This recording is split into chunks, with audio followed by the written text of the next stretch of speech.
Bonjour mes chers étudiants. Donc, je vais vous présenter aujourd'hui le principe de base de données sur Excel. L'exemple que je vais le prendre en considération, c'est la liste des représentants par ville.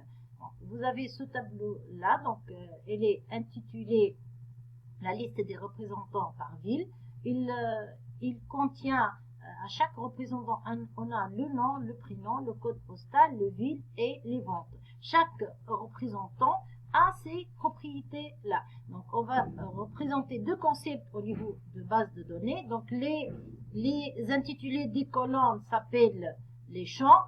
Les lignes sont des enregistrements. Ça, c'est le principe de base de données.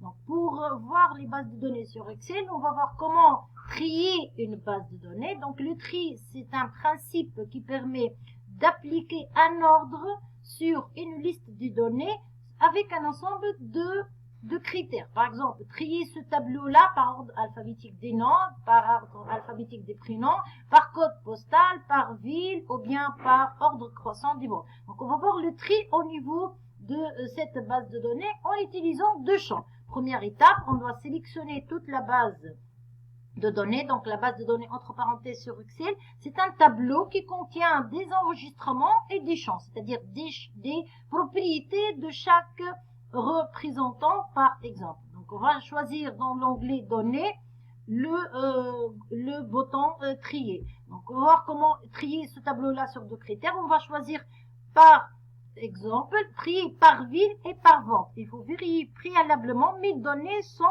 en tête de colonne, elle est bien cochée. Voilà, donc elle est cochée. Donc, on va choisir le premier champ par ville.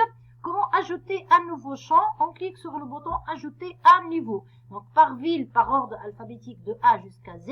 Le deuxième champ par vente, de plus petit au plus grand. On va voir comment ça devient notre tableau. Voilà le principe de tri. Au revoir et merci pour votre compréhension.